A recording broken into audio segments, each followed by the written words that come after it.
The multi-agency team investigating the Aberdares plane crash will tomorrow visit the peak of the ranges to begin a probe into the crash. The team is also expected to resume an operation to retrieve the wreckage of the FlySAX plane that killed all 10 on board.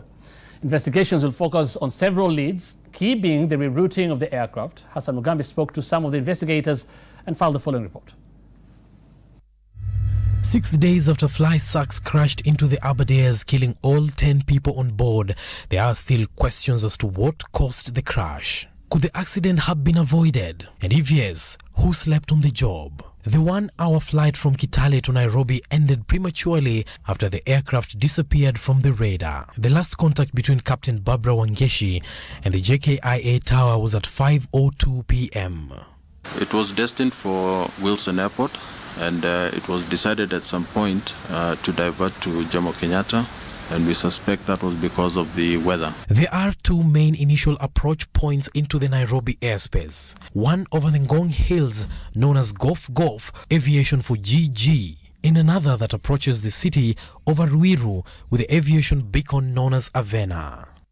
For the captain to have rerouted and headed towards the Aberdare ranges, she must have been directed towards Avena. Sources privy to investigations, however, revealing to Citizen TV that because of the terrain, the Aberdares route is a difficult one and calls for conversant pilots. The investigators now questioning whether she was conversant with the route, and if no, did the control tower guide her through? Ideally, if a pilot is not conversant with a certain route, the control tower is supposed to guide them through to the runway. Upon approaching the Aberdare ranges, the tower heights of 12,800 feet above the sea level, did the control tower communicate to her what the highest point was, given that she was cruising at 11,000 feet before the crash?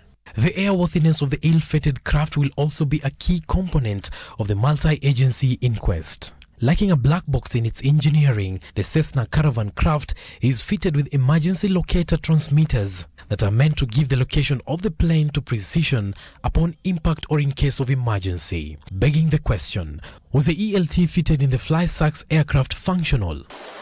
Another possible angle the investigations will focus on is the radar system. Highly placed sources within the Civil Aviation Authority revealed to Citizen TV that the authority might have been shortchanged in its quest to modernize the country's radar system.